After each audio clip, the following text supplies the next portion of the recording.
بسم اللہ الرحمن الرحیم۔ ہمارے چینل میں خوش آمدید۔ موسم بے حد خوشگوار تھا، ٹھنڈی ٹھنڈی ہوائیں چل رہی تھیں۔ آمنہ بیگم کی طبیعت آج تھوڑی خراب تھی، اسی لیے ان کے لیے پانی بھرنا ممکن نہیں تھا۔ انہوں نے اپنی بیٹی سارہ کو کہا کہ قریب ہی ندی سے پانی بھر کر لے آؤ۔ اپنی ماں کی حالت دیکھ کر سارہ بھی کچھ کہے بغیر اٹھ آئی۔ عموماً وہ اس طرف کبھی نہیں جاتی تھی، وہ چند ہی بار اس طرف گئی تھی، وہ بھی اپنی ماں کے ساتھ۔ آج وہ اکیلی جا رہی تھی اور یہ پہلی بار ہوا تھا۔ راستے میں ایک درخت کے نیچے سے گزرتے ہوئے اسے یوں محسوس ہوا کہ درخت پر کوئی بیٹھا اسے گھور رہا ہے۔ اسے صاف طور پر کسی کی نظروں کی تپش کا احساس ہوا تھا۔ خوف کی ایک لہر سارہ کے پورے جسم میں دوڑ گئی۔ اس نے ڈر کے مارے پہلے تو آنکھیں بند کر لیں، پھر ڈرتے ڈرتے اوپر دیکھا، لیکن وہاں پر کوئی بھی نہیں تھا۔ ندی تک جانے اور واپس آنے تک اسے اپنی کمر پر کسی کی نظروں کی تپش محسوس ہوتی رہی۔ وہ بار بار بے ساختہ پیچھے پلٹ کر دیکھتی، لیکن وہاں پر کوئی بھی نہیں ہوتا۔ لیکن جیسے ہی وہ آگے مڑتی، نظروں کی تپش دوبارہ سے محسوس ہونے لگتی۔ جب وہ گھر پہنچی، خوف اور پریشانی سے اس کا برا حال تھا۔ جب اس کی ماں نے اس سے پوچھا، اس نے اپنی ماں کو کچھ بھی نہ بتایا اور بات ٹال گئی۔ سارہ ایک بے حد خوبصورت لڑکی تھی۔ اگر اسے کشمیر کی وادی کی شہزادی کہا جاتا تو اس میں کچھ بھی غلط بات نہ ہوتی۔ ہر طرف اس کے حسن کے چرچے تھے۔ وہ اپنی ماں، ایک بھائی اور ایک بہن کے ساتھ ایک چھوٹے سے گھر میں رہتی تھی۔ قریب ہی اس کی چچی کا گھر تھا۔ اس کی منگنی بچپن سے ہی اس کی چچی کے بیٹے کے ساتھ طے ہو گئی تھی۔ اب بہت جلد سارہ اور ارسلان کا نکاح ہونا تھا۔ وہ معمول کے مطابق گھر کے کام نمٹا رہی تھی۔ تھک ہار کر وہ صحن پر پڑی چارپائی پر آ کر بیٹھ گئی۔ اسے بیٹھے ہوئے ابھی تھوڑی ہی دیر ہوئی تھی کہ اس کے ارد گرد ایک بے حد خوبصورت خوشبو پھیل گئی۔ یہ بہت ہی زیادہ خوشگن تھی۔ ایسی خوشبو اس نے اپنی پوری زندگی میں نہیں سونگھی تھی۔ وہ یہ خوشبو سونگ کر حیران رہ گئی۔ اس سے زیادہ خوبصورت خوشبو اس نے اپنی پوری زندگی میں نہیں سونگھی تھی۔ اچانک اس کے بال خود بخود ہوا میں اڑنے لگے۔ اسے شدید حیرت ہوئی، کیونکہ ہوا رکی ہوئی تھی، پھر اس کے بال کیسے اڑ رہے تھے؟ اچانک اس کے دل کو ایک خوف نے آ گھیرا۔ اس نے ڈر کے مارے آس پاس دیکھا، لیکن گہری خاموشی تھی۔ اس کے برعکس اسے احساس ہو رہا تھا کہ کوئی اس کے پاس موجود ہے، لیکن وہ اسے دیکھ نہیں پا رہی تھی۔ اسے گڑبڑ کا شدت سے احساس ہونے لگا۔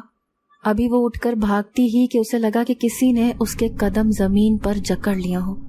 اس نے چلانے کی کوشش کی، لیکن آواز اس کے گلے میں ہی پھنس گئی۔ وہ چاہ کر بھی کسی کو اپنی مدد کے لیے نہیں پکار پا رہی تھی۔ خوف اور ڈر سے اس کا برا حال تھا۔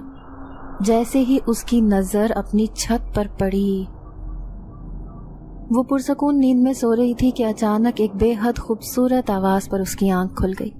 کوئی بے حد سریلی آواز میں گانا گا رہا تھا اور اپنے گانے میں اس کا نام لیے جا رہا تھا۔ وہ بے حد حیران ہوئی۔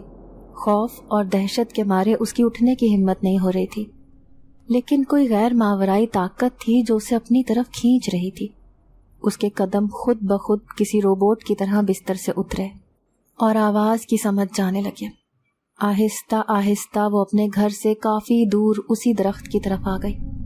ہر طرف اندھیرا اور جامد خاموشی تھی۔ دور دور سے جانوروں کے چلانے کی آوازیں آ رہی تھیں۔ اوپر سے اونچے اونچے لمبے درخت اس کے خوف میں مزید اضافہ کر رہے تھے، جبکہ آواز مسلسل آئے جا رہی تھی۔ درخت کے نیچے سارہ کو ایک ہیولا دکھائی دیا۔ سارہ ڈرتے ڈرتے اس کی طرف بڑھنے لگی۔ ابھی وہ اس کے کندھے پر ہاتھ رکھتی ہی کہ وہ ہوا میں ہی غائب ہو گیا۔ اپنے آس پاس سارہ کو اونچے اونچے قہقہوں کی آوازیں آنے لگی، جیسے کوئی اس پر ہنس رہا ہو، اس کا مذاق بنا رہا ہو۔ سارہ نے زور سے اپنے کانوں پر ہاتھ رکھ لیا۔ دور ہی علی یہ منظر دیکھ رہا تھا۔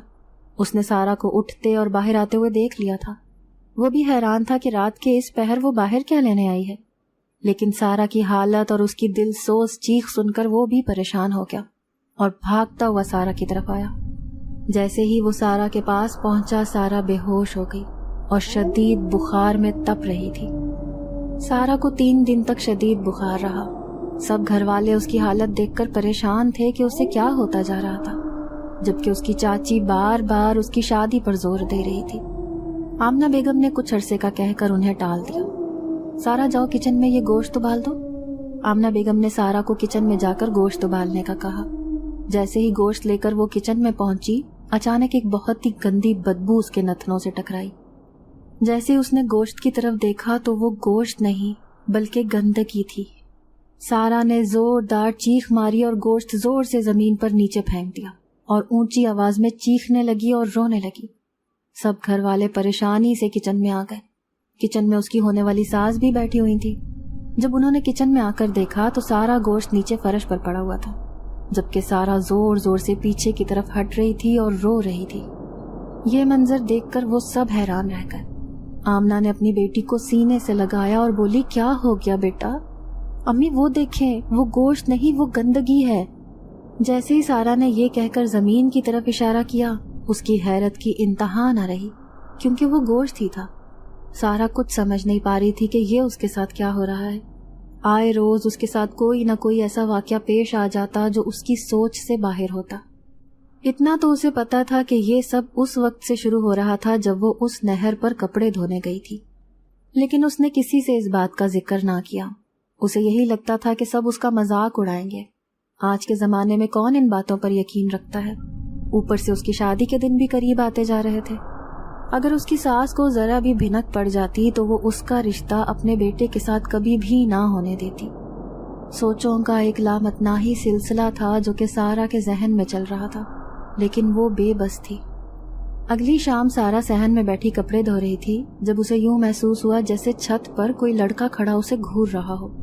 سارا نے اسے اپنا وہم قرار دیا، کیونکہ اس کے گھر میں ابھی کوئی بھی لڑکا نہیں تھا، اور ان کے گھر ایسے تھے کہ ان کی چھتیں الگ الگ تھیں۔ کوئی بھی یوں ایک دوسرے کی چھت پر نہیں چڑھ سکتا تھا۔ لیکن یہ احساس شدت سے بڑھتا جا رہا تھا۔ سارا کو اب یقین ہو گیا تھا کہ وہاں پر کوئی کھڑا ہے۔ جیسے ہی سارا نے نظر اٹھا کے چھت کی طرف دیکھا، وہاں پر کوئی بھی نہیں تھا۔ سارا جھنجھلا کر وہاں سے اٹھ گئی اور صحن کے دوسرے کونے میں بیٹھ کر وہاں پر جا کر کپڑے دھونے لگی۔ سارا کو بھی وہاں پر بھی بیٹھے تھوڑی ہی دیر ہوئی تھی جب اسے اپنے آس پاس کسی کی موجودگی کا احساس ہونے لگا۔ وہی خوشبو، وہی احساس آس پاس پھیلنے لگا۔ سارا نے شدت سے کسی کے گھر آ جانے کی دعا کی، کیونکہ ابھی وہ کوئی بھی نیا ڈرامہ سہنے کے قابل نہیں تھی۔ شاید اس کی قسمت اچھی تھی، اس کا بھائی گھر کے اندر داخل ہوا۔ تم گھر میں اکیلی کیا کر رہی ہو؟ امی کہاں ہے؟ میں نے انہیں کتنی بار سمجھایا کہ یوں تمہیں اکیلا چھوڑ کے نہ جایا کریں، آگے ہی تمہاری حالت خراب ہے۔ گھر آتے ہی بھائی ماں کو سنانے لگا، جبکہ سارا نے اسے خاموش کروا دیا۔ وہ پورا دن سارا کا پرسکون گزر گیا۔ پورے دن میں سارا کے ساتھ کوئی بھی واقعہ پیش نہ آیا۔